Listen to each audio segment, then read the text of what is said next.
Smoking causes cancer, smoking kills. புகைப்பிடித்தல் புற்றுநோயை உண்டாக்கும் மற்றும் உயிரை கொல்லும். Consumption of alcohol is injurious to health. மது அருந்துதல் உடல் நலத்திற்கு கேடு விளைவிக்கும். Be safe, don't drink and drive. பாதுகாப்பாக இருப்பீர், மது அருந்துவிட்டு வாகனம் ஓட்டாதீர்.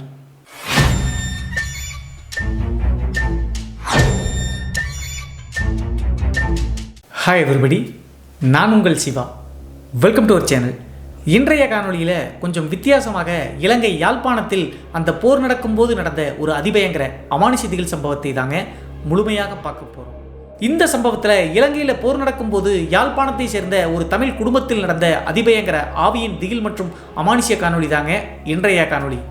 ஸோ இன்றைய காணொலியும் கொஞ்சம் கூட சுவாரஸ்யம் மற்றும் த்ரில்லிங் குறையாமல் நீங்கள் அப்படியே எதிர்பார்க்கலாங்க. இதுபோன்று உங்களுடைய வாழ்க்கையிலும் ஏதாவது திகில் சம்பவம் நடந்துருச்சுன்னா இந்த மின்னஞ்சல் மூலியமாக அதை ஷேர் பண்ணலாங்க.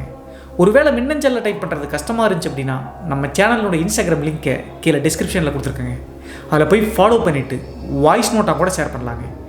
இது வரைக்கும் நம்ம சேனலை நீங்கள் சப்ஸ்கிரைப் பண்ணாமல் பார்த்துட்டு இருந்தாலும் சரி, புதிய பார்வையாளராக இருந்தாலும் சரி, வீடியோக்கு கீழே இருக்கக்கூடிய சப்ஸ்கிரைப் பட்டன் மற்றும் பெல் ஐக்கான் இரண்டையுமே கிளிக் பண்ணிடுங்க. நம்ம ஷோக்குள்ளே போகலாம்.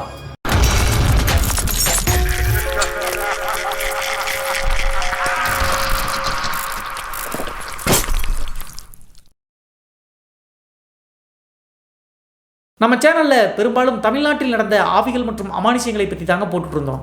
கொஞ்சம் வித்தியாசமாக இருக்கட்டும் அப்படின்னு சொல்லிட்டு தான் இலங்கையில் போர் நடக்கும்போது யாழ்ப்பாணம் அப்படிங்கிற அந்த பகுதியில் நடந்த ஒரு பயங்கரமான நிகழ்வை இப்போது சொல்ல போகிறேங்க. இந்த சம்பவத்தை நம்மளுக்கு மின்னஞ்சல் மூலியமாக ஷேர் பண்ணது இலங்கை யாழ்ப்பாணத்தில் இருக்கக்கூடிய நம்ம சேனலுடைய சப்ஸ்கிரைபராக இருக்கக்கூடிய கார்த்திக் அப்படிங்கிற நபருங்க. இது 2006 to 2009 காலகட்டத்தில் அவங்களுடைய குடும்பத்திற்கு நடந்த திகில் நிகழ்வுங்க. அப்படி என்ன நடந்துச்சு அப்படின்னு சொல்லி பார்த்தா நம்ம எல்லாத்துக்குமே தெரியுங்க.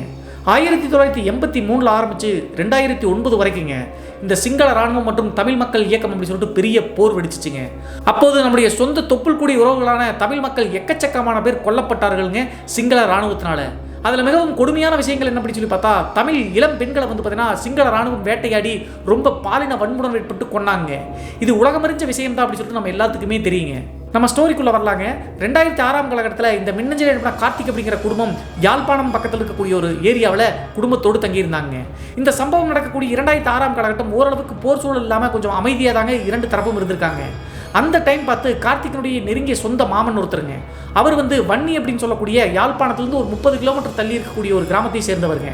அவங்களுடைய மகள் ஏஜ் அட்டன் பண்ணியிருக்காங்க அப்படின்னு சொல்லிட்டு பூப்புனித நீராட்டு விழாவுக்காக இன்வைட் பண்ணியிருக்காங்க கார்த்திகனுடைய குடும்பத்தார். கார்த்திகனுடைய குடும்பத்தில் மொத்தம் எத்தனை பேர் அப்படின்னு சொல்லி பார்த்தா 5 பேருங்க. கார்த்திக், அப்புறம் அவங்களுடைய அக்கா சனுசியா, அண்ணன் ஒருத்தவங்க இருக்காங்க, அப்புறம் அப்பா அம்மா. மொத்தம் இந்த 5 பேர் தான் யாழ்ப்பாணம் இருக்கக்கூடிய அந்த பகுதியில் வச்சு வந்தாங்க. அப்போது பூப்புனித நன்னீராட்டு விழாவுக்கு அழைப்பு விடுறாங்களே, போர் சூழலும் கொஞ்சம் கம்மியாக தான் இருக்குது, கொஞ்சம் ரிலாக்ஸேஷனாக இருக்கும் அப்படின்னு சொல்லிட்டு இந்த குடும்பத்தார் அந்த பூப்புனித நீராட்டு விழாவுக்கு வண்டி ஒன்று பிடிச்சி அரேஞ்ச் பண்ணி கிளம்புறாங்க. யாழ்ப்பாணத்திலிருந்து வன்னி அப்படின்னு சொல்லக்கூடிய அந்த ஏரியாவுக்கு போய் பூப்புனித நீராட்டு விழா அந்த சடங்கெல்லாம் முடிச்சுட்டு திரும்பி ரிட்டர்ன் வரலாம் அப்படின்னு சொல்லிட்டு கிளம்புறாங்க. இவங்களுடைய கெட்ட நேரம் அப்படின்னே சொல்லலாங்க. என்ன நடந்துச்சு அப்படின்னு சொல்லி பார்த்தா, அது வரைக்கும் போர் சூழல் இல்லாமல் நார்மலாக தான் இருந்துச்சு.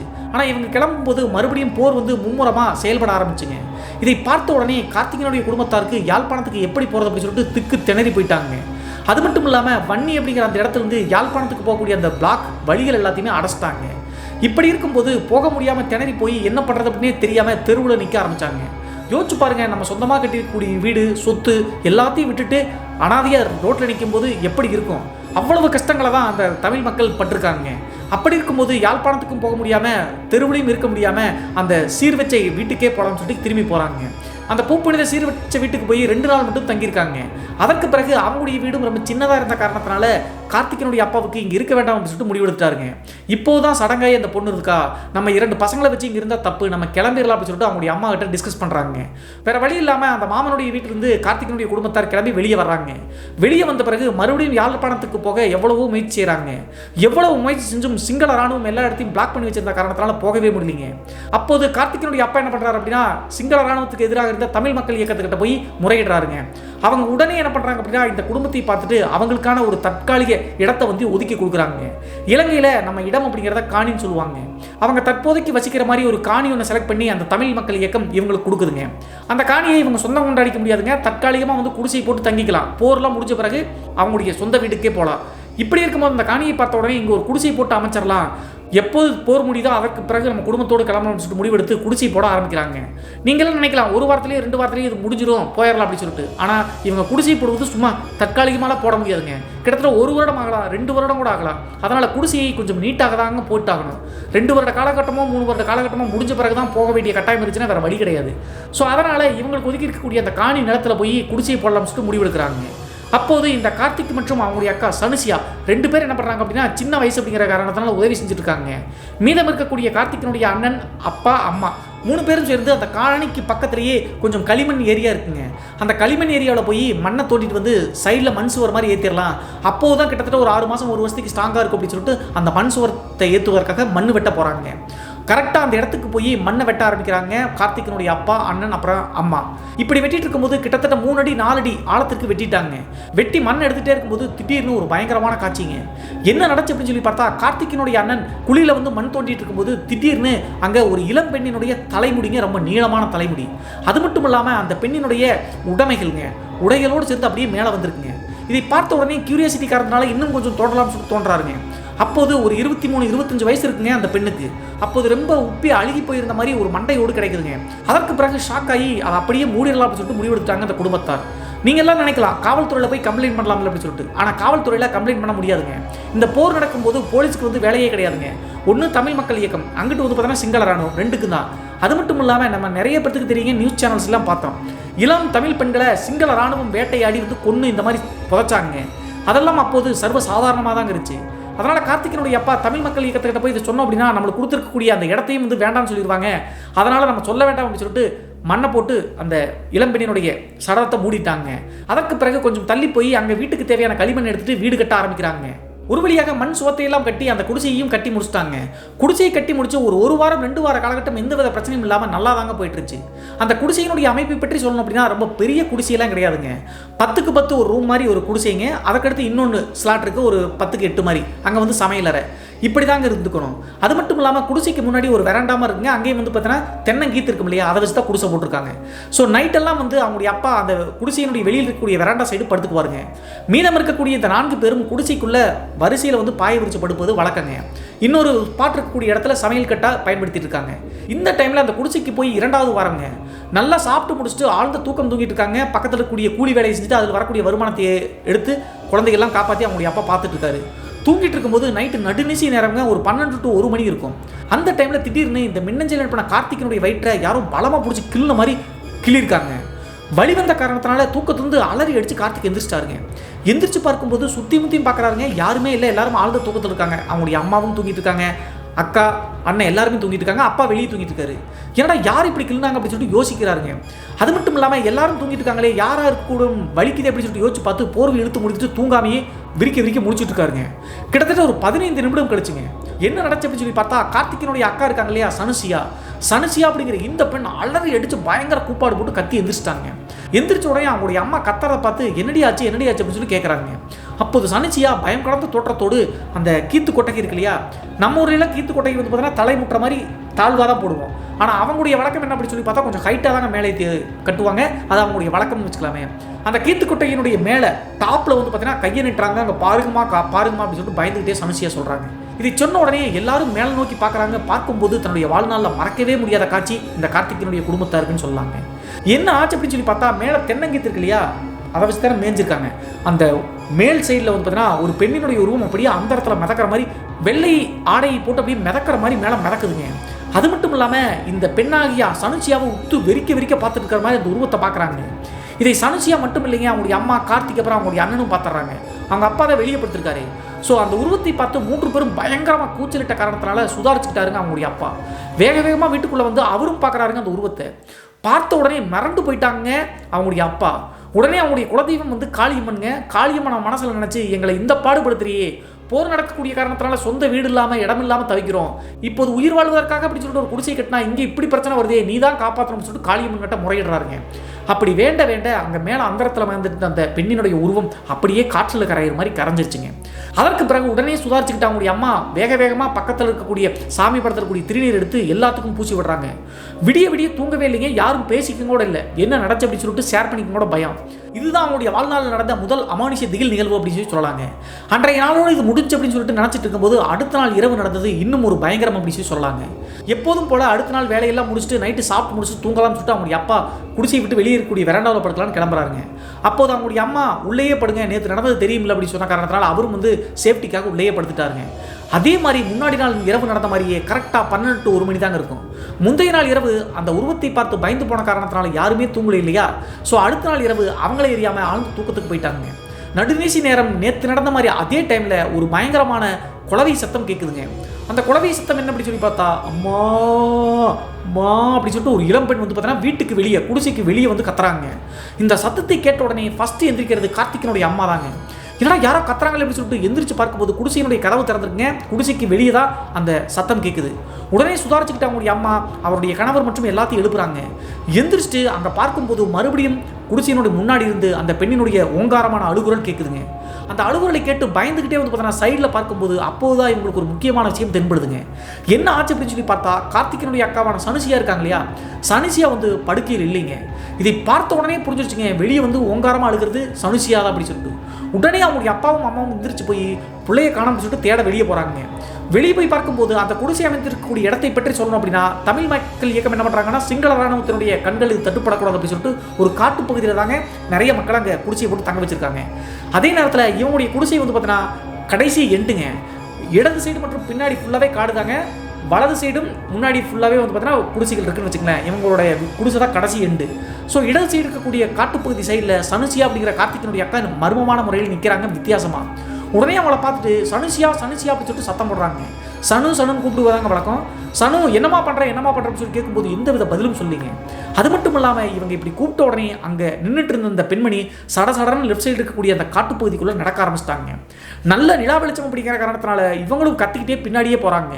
இவங்க பின்னாடி வரதை திரும்பி பார்த்த சனு டக்குன்னு அங்கிருந்து ஓட்டம் பிடிச்சி காட்டுக்குள்ளே ஓட ஆரம்பிச்சிட்டாங்க. ஏதோ நடக்க போகுது நம்முடைய பிள்ளைக்கு, ஏன்னா பயந்த சுவாமி இப்படிலாம் காட்டுக்குள்ளே ஓட மாட்டாங்க. என்னமோ ஆயிடுச்சு அப்படின்னு சொல்லிட்டு தெரிஞ்சுக்கிட்டு சனுசியாவுடைய அப்பாவும் அண்ணனும் பார்த்தீங்கன்னா துரத்துறாங்க. பயங்கர வேகத்தில் ஓடி போய் காட்டினுடைய நடுப்பகுதியில் ஒரு பாலும் கிணறு இருக்குங்க. அந்த கிணறு பார்த்தீங்கன்னா போருக்கு முன்னாடி ரொம்ப செல்வ செழிப்பாக விவசாயத்துக்காக பயன்படுத்தி இருந்த கிணறாங்க. இப்போது குண்டுகள் போட்டு அந்த இடம் முழுவதும் பார்த்தீங்கன்னா டெமாலிஸ் ஆகி பாலடைஞ்ச கிணறுமா இருக்குங்க. அந்த கிணத்தை நோக்கி தான் இந்த சனுசியா ஓடி போய் கிணத்துல குதிக்க ட்ரை பண்ணுறாங்க. ரொம்ப ஆழம் பாலடைஞ்ச கிணறாக இருந்தாலும் கூட கீழே விழுந்தாங்க அப்படின்னா உயிர் போயிருங்க. அந்த பாம்பேரியை தாண்டி கீழே குதிக்க பார்த்த உடனே அவங்களுடைய அப்பா டக்குன்னு வேகமாக ஓடி போய் கையை பிடிச்சி இழுத்து ஓங்கி பலார்னு ஒரு அறை வச்சுட்டாருங்க. அப்படி அந்த பாம்பேருந்து கீழே இழுத்து ஓங்கி அரைஞ்ச பின்னாடி தான் இந்த சனுசியா சுயநினைவுக்கே வந்தாங்க. வந்துட்டு இவங்களுடைய அப்பாவும் அண்ணனையும் உத்து பார்க்குறாங்க. என்ன நடந்துச்சு அப்படின்னு சொல்லிட்டு அந்த பொண்ணுக்கே தெரியல. இங்கே என்னமா பண்ணுற அப்படின்னு சொல்லி கேட்ட உடனே நான் எங்கே இப்படி வந்தேன் அப்படின்னு சொல்லிட்டு அந்த பெண் பேசுகிறாங்க. அப்போது அவங்களுடைய அப்பா மற்றும் அவங்க அம்மா அண்ணன் எல்லாத்துக்கும் புரிஞ்சிச்சுங்க அந்த பெண்ணினுடைய உடம்புல ஏதோ ஒரு ப்ரொசஸ் பண்ணியிருக்கு அப்படின்னு சொல்லிட்டு. எனக்கு பயமாக இருக்குப்பா அப்படின்னு சொல்லிட்டு அந்த பெண் பயங்கர கூச்சலிடுறாங்க. அதற்கு பிறகு அந்த பெண்ணை சமாதானப்படுத்தி குடிசைக்கு கூப்பிட்டு வந்திருக்காங்க. விடிய ஒட்டுமொத்த குடும்பத்தார் யாருமே தூங்கலிங்க. இந்த பெண்ணுக்கு பாதுகாப்பாக அந்த பெண்ணை மட்டும் மடியில் அவங்களுடைய அம்மா படுக்க வச்சுட்டு மனசில் கடவுளை நினச்சி அழுதுகிட்டே இருக்காங்க. காலையில் விடிஞ்ச உடனே கார்த்திகனுடைய அம்மா அவங்களுடைய அப்பா கிட்ட சண்டை போட ஆரம்பிச்சிட்டாங்க. இந்த வீட்டில் இருந்தோம் அப்படின்னா நம்முடைய குழந்தைகளை இழந்துருவோம், நம்ம இந்த குடிசையை விட்டு காலி பண்ணலாம் அப்படின்னு சொல்கிறாங்க. ஆனால் இங்கே ஒரு சின்ன பிரச்சனை என்ன அப்படின்னு சொல்லி பார்த்தா தமிழ் மக்கள் இயக்கம் குடிசை போட்டு காணி இடம் கொடுத்துருக்காங்க இல்லையா, அந்த இடத்துல இவங்க இங்கே இருக்காங்க அப்படின்னு சொல்லிட்டு ரெக்கார்டில் எழுதி வச்சிருப்பாங்க. அவங்கள கேட்டு வேறு இடத்துக்கும் மாற முடியாது. அதே மாதிரி போர் வேறு மும்முரமாக போயிட்டு இருக்கு. அவங்ககிட்ட போய் இப்படி பேய் வருது பிசாசு வருதுன்னு சொன்னால் அவங்க என்ன பண்ணுவாங்க? ஸோ இதெல்லாம் யோசிச்சு பார்த்து அவங்ககிட்ட கேட்டால் பிரச்சனை தான். ஸோ அதனால் வேறு வழி கிடையாது, இந்த குடிசையில் தான் போர் முடிகிற வரைக்கும் இருக்கணும், நம்ம பக்கத்தில் இருக்கக்கூடிய கோவிலுக்கு போயிட்டு வரலாம் அப்படின்னு சொல்லிட்டு ஒட்டுமொத்த குடும்பம் சேர்ந்து பக்கத்தில் காளியம்மன் கோவிலை தேடி கண்டுபிடிச்சி அந்த கோவிலுக்கு போகிறாங்க. அங்கே போன உடனே நடந்த விஷயங்கள் அனைத்தையும் அந்த பூசாரி கிட்ட ஒன்று விடாமல் சொல்கிறாங்க. அதற்கு பிறகு பூசாரி பார்த்தீங்கன்னா அம்மன் முன்னாடி உட்காந்து சின்னதாக ஒரு தியானம் மாதிரி பண்ணி ஒரு பூ போட்டு கேட்குற மாதிரி கேட்குறாருங்க. கேட்டுட்டு இந்த குடும்பத்தாரை பயப்படுத்த வேணாம் அப்படின்னு சொல்லிட்டு நினச்சிட்டாரே என்னன்னு தெரியலிங்க. ஒன்றும் பிரச்சனை இல்லை, நீங்கள் பயப்படுற மாதிரி அவங்க ஒன்றும் இல்லை, உங்கள் 5 பேத்துக்கு பார்த்தீங்கன்னா ஒரு தாயத்தை கட்டி விடுறேன், அந்த தாயத்தை மட்டும் கழுண்டு விடாமல் பார்த்துக்குங்க. அதே நேரத்தில் அம்மனுடைய அபிஷேகம் பண்ண தீர்த்தத்தை கொடுக்குறேன், அந்த குடிசைக்குள்ளே ஃபுல்லாக தெளிச்சு விடுங்க, தெளிச்சு விட்டீங்க அப்படின்னா உங்களுக்கு எந்த பிரச்சனையும் வராது அப்படின்னு சொல்லிட்டு அந்த ஐயர் சொல்லியிருக்காருங்க. ஆனால் அந்த ஐயர் இப்படி சொல்லும்போது அவருடைய முகத்தில் எதையோ மறைக்கிறாரு அப்படின்னு சொல்லிட்டு கார்த்திகனுடைய அப்பாவுக்கு புரிஞ்சிச்சுங்க. இருந்தாலும் அவர் தான் சொல்கிறாரு அப்படின்னு சொல்லிட்டு அதை பெரிதுபடுத்தாமல் 5 பேருடைய இடுப்புலையும் தாயத்தை கட்டிட்டு அந்த தீர்த்தத்தை எடுத்துட்டு நேராக குடிசைக்கு போகிறாங்க. குடிசைக்குள்ளே போகும்போது சாயந்தரம் 5 மணி 6 மணி தோராயமாக தான் இருக்கும். உள்ளே போன உடனே எல்லா பக்கமும் வந்து பார்த்தீங்கன்னா தீர்த்தத்தை தெளிக்கிறாங்க.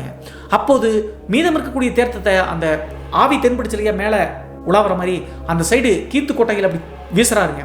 அந்த தீர்த்தத்தை வீசின உடனே அந்த தீர்த்தம் வந்து பார்த்தீங்கன்னா தென்னை கீற்றில் போய் விழுகும்ல, விழுந்த உடனே வந்து பார்த்தீங்கன்னா அப்படியே சடன்னு புகையடிச்ச மாதிரிங்க. எப்படி வந்து பார்த்தீங்கன்னா ஒரு கீத்து கொட்டையில் வந்து தீ எரிஞ்சிச்சு அப்படின்னா தண்ணி ஊற்றுறோன்னா எப்படி புகை வரும் சடன்னு, அந்த மாதிரி அந்த தீர்த்தம் பட்ட உடனே சடன்னு மேலே வந்து புகை மாதிரி வந்துருக்குங்க. இதை பார்த்த உடனே புரிஞ்சிருச்சுங்க, இங்கே அந்த பயங்கரமான அந்த பெண்ணினுடைய உருவம் இருந்துருமான் இருக்கு, தீர்த்தம் தெளிச்ச உடனே போகுது அப்படின்னு சொல்லிட்டு இவங்களா நினச்சிக்கிட்டாங்க. அதற்கடுத்தும் இவங்களுக்கு பிரச்சனை நின்றுச்சா அப்படின்னு சொல்லி பார்த்தா நிற்கவே இல்லைங்க. கரெக்டாக இந்த சம்பவம் நடந்து 3 நாள் மட்டும் தாங்க நார்மலாக இருந்தாங்க எல்லாருமே. இனிமேல் எந்த பிரச்சனையும் இல்லை, அந்த கோவிலுடைய பூசாரி சொன்ன மாதிரி அப்படின்னு சொல்லி நினச்சிக்கிட்டு அசால்ட்டாக விட ஆரம்பிச்சாங்க. 3ஆவது நாள் அவங்களுடைய அப்பா அம்மா அப்புறம் அண்ணன் எல்லாரும் வேலைக்கு போயிட்டு இந்த கார்த்திக் அப்படிங்கிறவர் பக்கத்தில் இருக்கக்கூடிய குடிச்சில் இருக்கக்கூடிய பசங்களோட விளையாண்டுட்டு இருந்திருப்பாருங்க. அந்த டைமில் அவங்களுடைய அண்ணன் வந்து பார்த்தீங்கன்னா சாயந்தரம் கொஞ்சம் நேரத்திலேயே வீட்டுக்கு வந்துட்டாருங்க. வீட்டுக்கு வந்து வெளியில் இருக்கக்கூடிய பைப்பில் கைகாலெலாம் வளம்பிட்டு குடிசைக்குள்ளே நுழையலாம்னு சொல்லிட்டு நுழைய ட்ரை பண்ணுறாருங்க. அப்போது குடிசைக்குள்ள இந்த சனுஷியா அப்படிங்கிற கார்த்திகனுடைய அக்கா மட்டும் தாங்க இருந்திருக்காங்க. கார்த்திகனுடைய அண்ணன் உள்ள நுழையதை பார்த்துட்டு உள்ள வராத அப்படி சொல்லிட்டு ஆக்ரோஷமாக கத்துறாங்க.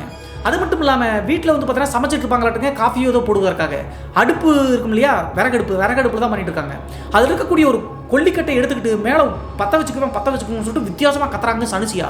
என்னாச்சு சனு, நான் அண்ணன் அப்படி சொல்லும்போது என் உடம்பு தான்டா உனக்கு வேணும், வராதரா என்ன நானே அழிச்சுக்கோ அப்படின்னு சொல்லிட்டு அந்த பெண் கத்துதுங்க. இதை கேட்ட உடனே கார்த்திகனுடைய அண்ணனுக்கு ஒன்றுமே புரியலைங்க. தன்னுடைய தங்கச்சி ஏன் அப்படி பிஹேவ் பண்ணுறா அப்படின்னு சொல்லிட்டு புரியாமல் அவங்களுடைய அப்பாவும் அம்மாவும் கொஞ்சம் தூரம் தள்ளி வந்துட்டு இருக்காங்க. கத்துறாரு. உடனே ஓடி வந்து பார்க்கும்போது யாரையும் உள்ள வர அனுமதிக்க மாட்டேங்கிறாங்க. அது மட்டும் இல்லாமல் அப்போது அந்த பெண் தாவணி பாவாடை தாங்க போட்டிருக்காங்க. அதற்கடுத்து அவங்களுடைய அப்பா வந்து உள்ள நுழைஞ்சு பொண்ணை காப்பாற்றலாம், கொல்லிக்கட்டையோட பற்ற வச்சுட்டா கீத்துக்கொட்டையோடு செத்து போயிடுவா அப்படின்னு தெரிஞ்சுட்டு உள்ள நுழைய ட்ரை பண்ணுறாங்க. உடனே அந்த பட்டு பாவாடை மாதிரி இருக்கக்கூடிய தாவணி பாவாடையில் வந்து பார்த்தீங்கன்னா தீய வச்சுக்கிட்டாங்க சனுசியா. அடுத்தனுடைய அந்த குடும்பத்தாரே மிரண்டு போயிட்டாங்க. படப்படன்னு சரிகை மாதிரி தாங்க இருக்கும். தீ வந்து பயங்கரமாக அந்த ஆடையில் பிடிக்கும். அதற்கடுத்து அவசரம் பக்கத்தில் கூடிய நபர்கள் மற்றும் எங்கள் குடும்பத்தாரெல்லாம் சேர்ந்து சனுசியாவை காப்பாற்றிட்டாங்க. முட்டிக்கு கீழே ஃபுல்லாகவே வந்து பார்த்தீங்கன்னா வெந்திருச்சிங்க. ஏன்னா அடியில் தான் தீயை பற்ற வச்சுருக்காங்க. அப்போதும் உங்களுக்கு புரியலிங்க. அது மட்டும் இல்லாமல் அதுலேருந்து காப்பாற்றின பிறகு காலெல்லாம் புண்ணாயிடுச்சுங்க, தீப்பட்டு வெந்து. ஆனால் வித்தியாசமாக பேசுறது மட்டும் இல்லாமல் என்னை விட்டுருங்கடா, நான் செத்துறேன் அப்படின்னு சொல்லிட்டு கத்துதுங்க அந்த பெண். அடுத்த நாள் காலையில் விடிஞ்சு எந்திரிச்ச பிறகுதான் இந்த சனுசியா அப்படிங்கிற அந்த பெண் ஓரளவுக்கு நார்மலானாங்க. நைட்டெல்லாம் ஏன் அவங்களுடைய அண்ணனை பார்த்து அப்படி பண்ணாங்க அப்படின்னு சொல்லிட்டு கேட்கும்போது அந்த பெண்ணுக்கு அப்படி பண்ணணும் அப்படின்னு சொல்லிட்டே தெரியலிங்க.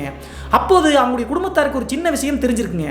என்ன யோசிச்சாங்க அப்படின்னு சொல்லி பார்த்தா, தன்னுடைய மகளினுடைய உடம்புல இருக்கக்கூடிய பெண்ணினுடைய ஆவி வந்து பார்த்தீங்கன்னா ஏதோ 2-3 ஆண்டுகளால் பாதிக்கப்பட்டிருக்கு. ஸோ அதனால தான் சனுசியாவுடைய அண்ணன் குடிசைக்குள் நுழையும் போது பக்கத்தில் வந்தால் பற்ற வச்சுக்க அப்படின்னு சொல்லிட்டு சொல்லிச்சுங்க. ஆன்மா வந்து சனுசியாவை ப்ரொசஸ் பண்ண காரணத்தினால நம்மளை தப்பாக ஏதோ பண்ணி தான் கொல்ல பார்க்குறாங்கன்னு சொல்லி நினச்சிக்கிட்டு சனிசியாவுடைய அண்ணனை உள்ள வரக்கூடாது அப்படி சொல்லிட்டு மிரட்டிருக்கு அப்படின்னு சொல்லிட்டு அவங்களுக்கு புரிஞ்சிருச்சுங்க. முந்தைய நாள் இரவு நடந்த விஷயம்லாம் யோசிச்சு பார்த்து அன்றைய நாள் மதியம் வரைக்கும் சாப்பாடு கூட செய்யலிங்க, யோசிச்சுட்டே இருக்காங்க. அதற்கடுத்து 3 மணி 3:30 மணி தோராயமாக அவங்களுடைய அம்மா வந்து சாப்பாடெல்லாம் செஞ்சு சாப்பிடலாம்னு சொல்லிட்டு உட்காடுறாங்க.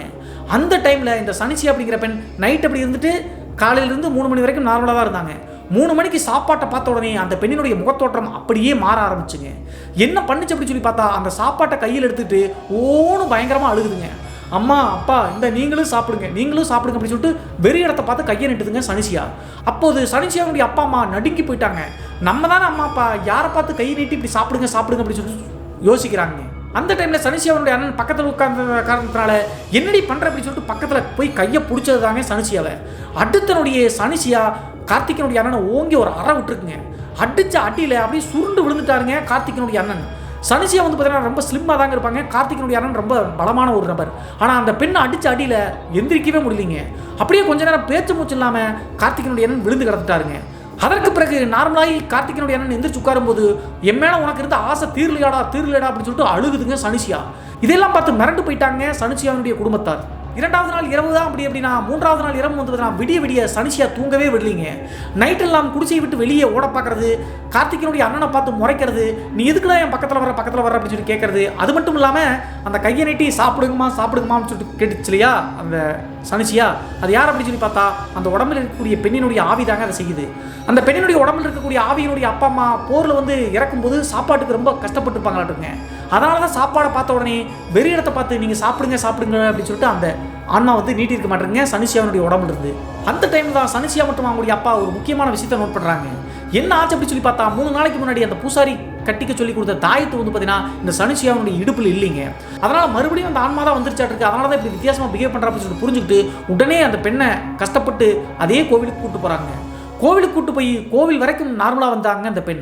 அதற்கடுத்து கோவிலுக்குள்ள என்ட்ரி ஆகும்போது பூசாரியை பார்த்து ஆவேசமாகுதுங்க இந்த சனுஷியா அப்படிங்கிற பெண்ணினுடைய உடம்புல இருக்கக்கூடிய ஆன்மா. உடனே சுதாரிச்சுக்கிட்ட அந்த கோவில் பூசாரி வந்து பார்த்தீங்கன்னா வேறொரு சில நபர்களை வச்சு கட்டுப்படுத்தி கோயிலுக்குள்ள வந்து உட்கார வைக்கிறாங்க. உட்கார வச்சு அந்த ரிச்சுவல் மாதிரி பண்ணும்போது இந்த சனுஷியாவினுடைய உடம்புல இருக்கக்கூடிய பெண்ணினுடைய ஆவி பேச ஆரம்பிக்குதுங்க. என்ன சொல்லுது அப்படி சொல்லி பார்த்தா அந்த பெண்ணினுடைய ஆவி மிரட்டுற மாதிரியோ விகாரமாவோ ஒன்றும் பண்ண மாட்டேங்குதுங்க. பயங்கர ஆவேசமாக அழுகுதுங்க. கடைசியாக தன்னுடைய கட்டுப்பாட்டில் எடுத்து பூசாரி கேட்கும்போது அந்த பெண்ணினுடைய ஆன்மா சொன்னதை கேட்டு மனசே உடஞ்சு போயிட்டாங்க அந்த குடும்பத்தார் மற்றும் பூசாரி. என்ன நடந்திருக்கு அப்படி சொல்லி பார்த்தா அந்த பெண்ணினுடைய உடம்புல இறங்கக்கூடிய பெண்ணினுடைய ஆவியினுடைய பேர் தேன்மலருங்க. அந்த தேன்மலர் அப்படிங்கிற அந்த பெண் அதே காட்டுப்பகுதி இருக்கக்கூடிய பகுதியில் தாங்க வந்து பார்த்தீங்கன்னா அப்பா அம்மாவோடு வச்சுட்டு இருக்காங்க. நிறைய பேருக்கு தெரியும் போர்க்காலத்தில் வந்து பார்த்தீங்கன்னா சிங்கள ராணுவம் வந்து பெண்களை இளம் பெண்களை வேட்டையாடி கொடூரமாக வன்கொடுமையெல்லாம் செஞ்சு கொண்டாங்க இல்லையா, அதில் இந்த பெண்ணும் ஒண்ணுங்க. இந்த தேன்மலரினுடைய அப்பா அம்மா போரில் வந்து பார்த்தீங்கன்னா குண்டு வெடிச்சு இறந்து போயிட்டாங்க. போரில் பெற்றோர்கள் இருந்த தேன்மலர் தனியாக என்ன பண்ணுறது அப்படின்னு சொல்லி தெரியாமல் தவிச்சிட்டு இருந்திருக்காங்க. அந்த டைம்ல எல்லாம் வந்து பார்த்தீங்கன்னா சிங்கள ராணுவர்கள் மட்டும் இல்லைங்க, சமூக விரோதிகளும் இந்த இளம் பெண்களை வன்புணர்வு செஞ்சு கொள்வதை வழக்கமாக வச்சிருந்தாங்க. ஏன்னா காவல்துறை வந்து அப்போ கட்டுப்பாட்டிலே கிடையாது. அதே மாதிரி தான் இந்த தேன்மலர் அப்படிங்கிற பெண் தனியாக அந்த வீட்டில் இருக்கும்போது அது சமூக விரோதிகளோ அல்லது யார் அப்படின்னு சொல்லி தெரியலீங்க. உள்ள 2 பேர் உள்ள பூந்து அந்த பெண்ணை வந்து பார்த்தீங்கன்னா சித்திரவதை பண்ணி விடிய விடிய வன்புணர்வு செஞ்சு கடைசியாக கொன்னே போட்டாங்க. கொன்னது மட்டும் இல்லாமல் கரெக்டாக குடிசை கட்டிருக்கக்கூடிய அந்த மண்ணு தோண்டும் போது ஒரு சடலம் கிடச்சல அந்த இடத்துல புதைச்சிருக்காங்க.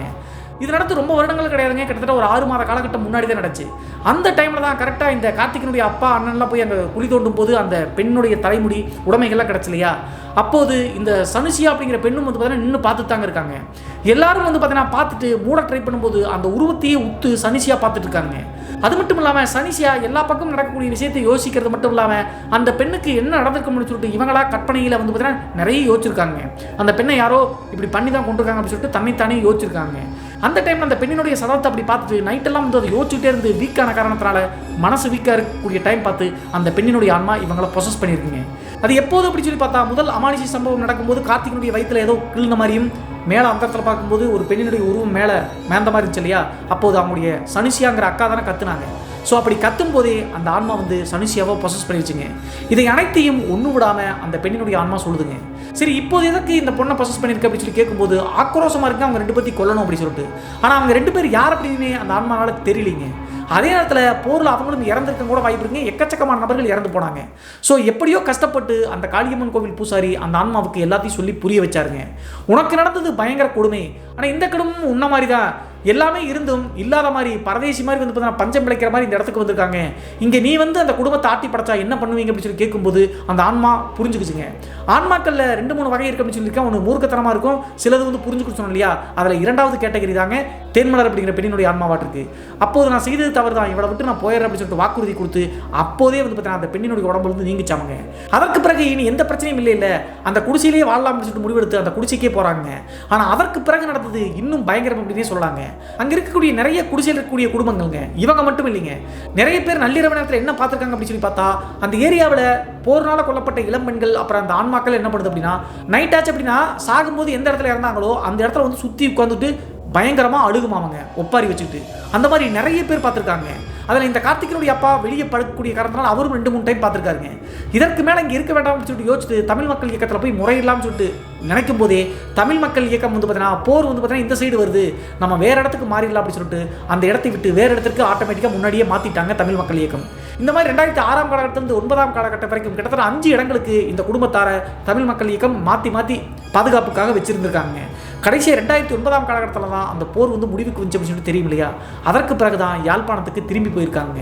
அங்கே போய் பார்க்கும்போது இவங்களுடைய வீடு சொந்த பந்தம் இடம் எல்லாமே செதஞ்சு போய் கிடச்சாங்க. நினச்சி பாருங்க எவ்வளோ கஷ்டமாக இருக்கும் அப்படின்னு சொல்லிட்டு.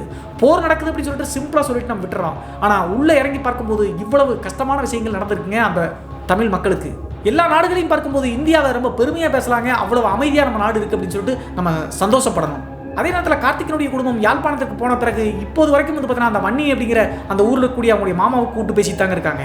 அவங்களுடைய மாமாவும் வந்து பார்த்தீங்கன்னா அந்த ஏரியாவில் ஆண்மாக்கள் வந்து நடுஇரவு நேரத்தில் இறந்து போன இடத்துல வந்து ஒப்பாரி வைக்கிறது இயல்பாக நடக்குது அப்படின்னு சொல்லிட்டு இப்போது வரைக்கும் சொல்லிட்டு இருக்காங்களா அவங்க. இதில் இன்னும் ஒரு கஷ்டப்படக்கூடிய முக்கியமான விஷயம் என்ன அப்படின்னு சொல்லி பார்த்தா இந்த கார்த்திகனுடைய குடும்பம் அவங்களுடைய மாமாவுடைய பொண்ணுக்கு தானே அந்த பூப்புனித நீராட்டு விழாக்கு போனாங்க. அந்த பெண் வந்து பார்த்தீங்கன்னா இறந்து போயிட்டாங்களா அவங்க. போரின் போது காணாமல் போய் உயிர் விட்ட பெண்களில் இந்த மாமன் பொண்ணும் ஒன்று. நாங்கள் போன இந்த சீருக்கு போன பொண்ணு இறந்து போச்சு அப்படின்னு சொல்லிட்டு கார்த்திக் வந்து பார்த்தீங்கன்னா மன வேதனையோடு சொல்லி முடிச்சாருங்க.